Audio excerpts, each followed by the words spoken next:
بسم الله الرحمن الرحیم. سلام عرض میکنم خدمت همه دوستانم. امیدوارم که روزگار خوبی داشته باشید و هر روزتون بهتر از دیروزتون باشه.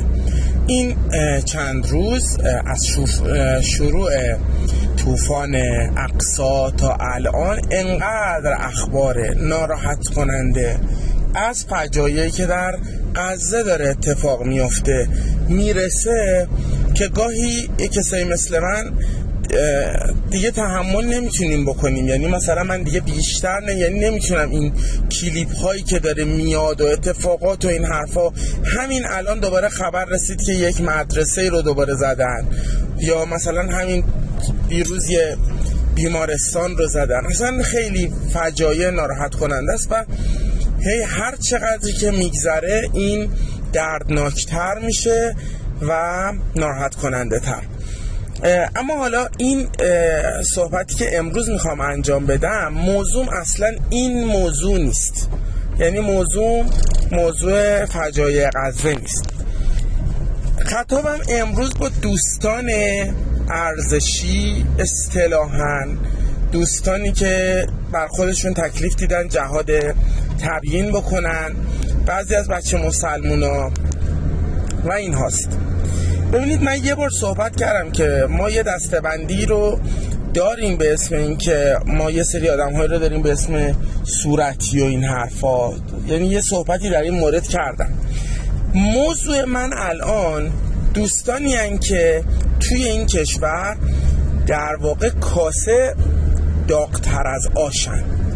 این کاسه داغ‌تر از آش این شکلیه. مثلا کانال دوستان رو میریم نگاه میکنیم، دائما اینجوری هست: چرا ایران اقدام نمیکنه؟ چرا ایران وارد نمیشه؟ چرا ایران نمیدونم فلان کار نمیکنه؟ مثلا امروز که دیگه رسما یکی از دوستان رو دیدم که توی کانالش نوشته بود که آره چیز شد، حاج قاسممون رو زدن، شما گفتید نمیدونم انتقام سخت بر رفتید، نمیدونم حلبی آباد زدید، نمیدونم. یا یه جمله دیگه ای که خیلی جالب بود، گفته بود که مثلا این الان گفتن که یه سری هلیکوپتر رفتن توی عین الاسد نشستن، بعد این بنده خدا نوشته بود شما که گفتید عین الاسد رو زدید. ببینید، اینا کانال های بچه حزب اللهی و بچه مسلمون هست. من کانال های غیر رو کار ندارم، حرفایی که دارم میزنن اصلا من با اونا کاری ندارم. اینایی که بچه مسلمون ها میزنن حاکی از اینه که دوستان مطالعه نمی کنن، زیاد اخبار نگاه میکنن. این خیلی آسیبش بالاست. آسیب صرفاً دیدن اخبار خیلی بالاه. به خاطر اینکه ما اگر صرفاً اخبار ببینیم نمیتونیم به تحلیل صحیح برسیم. تحلیل زمانی در واقع پاسخگوه، یعنی زمانی ما میتونیم تحلیلی ارائه بکنیم که مطالعه‌مون هم تو حوزه تحلیل باشه.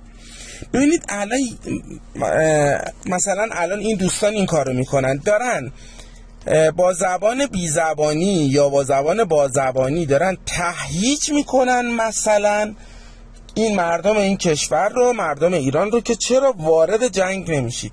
پس ما داریم تو این دنیا چی کار میکنیم؟ پس ما این همه حرف زدیم و این حرفا چی بود جریانش؟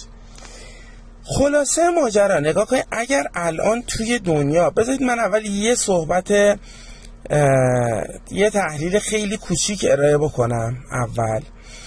اگر الان هیمنه امریکا در دنیا شکسته و امریکا دیگه کشور 20 سال پیش نیست، اگر تحریم های امریکا دیگه داره بی اثر میشه در کل دنیا، اگر کشورهای دنیا با امریکا همراهی نمی کنن، اگر مردم اروپا الان توی خیابونن، اگر روسیه جرأت میکنه به اوکراین حمله بکنه، اگر چین جرأت میکنه به تایوان لشکرکشی بکنه یا تهدید بکنه، اگر مردم اروپا الان در مقابل سیاست‌های در مقابل سیاست‌های صهیونیستی سردمداران اروپا مقاومت میکنن، اگر همه اینا به خاطر ایرانه، به خاطر سیاست‌های ایران، شکی در این نیست.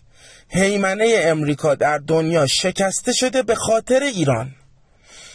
روسیه جرأت کرد به اوکراین حمله بکنه به خاطر اینکه ایران توی حمله عین الاسد زد و ترامپ هیچ برخوردی با ایران نکرد. یعنی میخوام بگم عین الاسد اصلا مهم نبود، تو عین الاسد 100 نفر دچار مرگ مغزی یواش شدن. خب ضربه مغزی یواش، آرام و آرامش. مهم اینا نیستن، مهم اون 100 نفر که دچار مرگ مغزی شدن و ضربه مغزی شدن نیستن اصلا.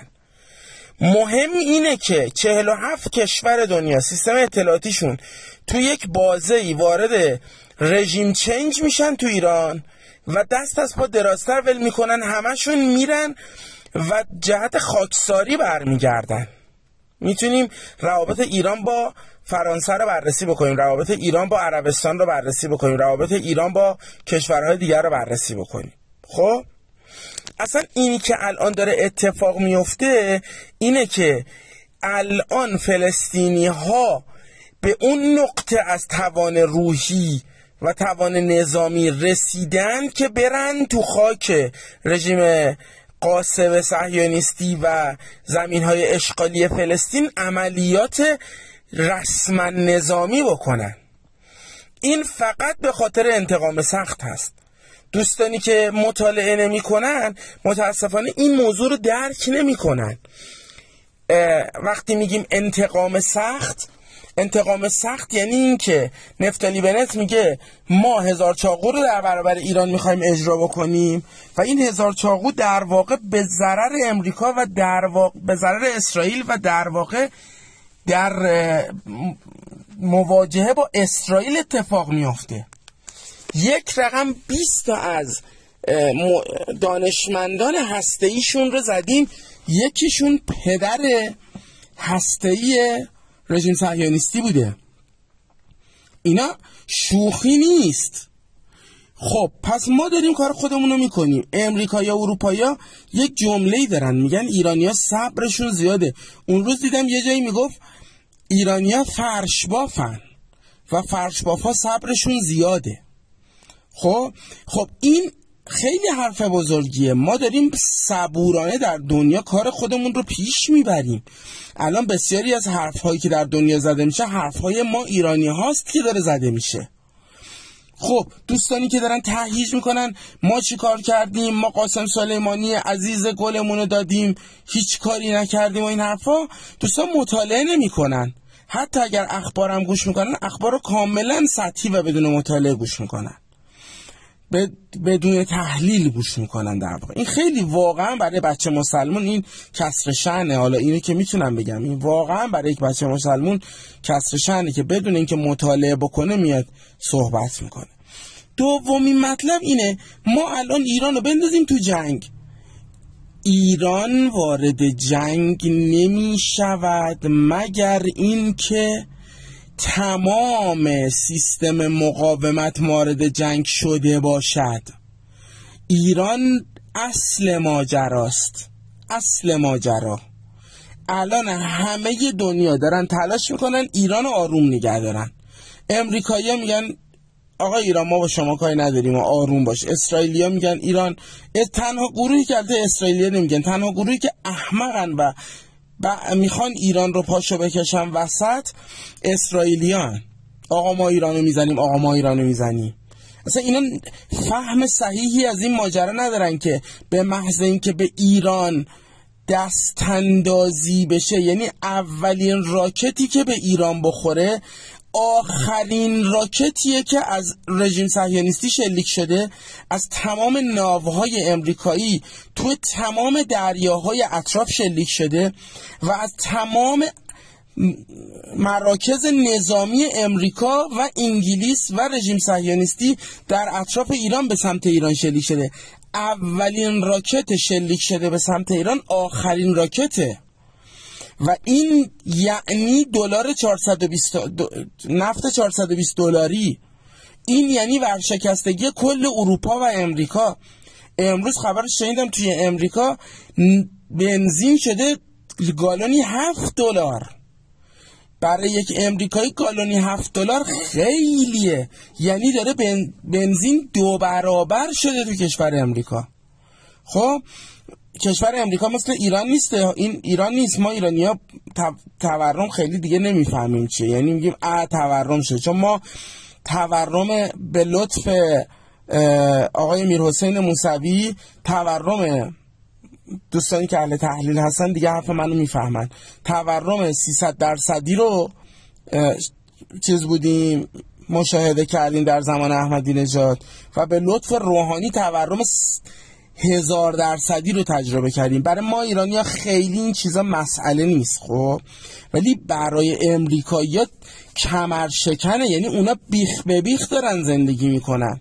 وقتی که یه تورم این شکلی میاد بالا سرشون دیگه نمیتونن زندگیشون رو ادامه بدن. خب حالا میتونید کلیپایی که تو تیک تاک میذارن و در مورد وضعیت اسفناک زندگیشون صحبت میکنن ببینید. خب حالا شما بیایید الان قطر گفته آقا اگر شما به همین عملیاتتون توی اسرائیل ادامه بدید ما شریان نفتیمون رو قطع میکنیم. اینا خیلی نادونیه که یه سری هنوز دارن توی اسرائیل میگن ما جنگو میخوایم بکشونیم به فاز ایران. شما غزه رو جمع کنید ببینید هنوز غزه است، هنوز موضوع فقط غزه است، یعنی هنوز سوریه، یمن و لبنان وارد نشدن. یک رقم لبنان 200,000 موشک آماده شلیک فقط باید دستور لانچ بدن. این 200,000 بعضی ها میگن 150,000، بعضی ها میگن 250,000، 350,000، یعنی اقوال مختلف وجود داره. معدل بخوایم بگیریم 200,000 موشک الان به سمت فقط 5,000 موشک، مثلا شاید مثلا 4-5,000 تا موشک تا به حال بین این دو کشور، بین این دو تا منطقه رد و بدل شده.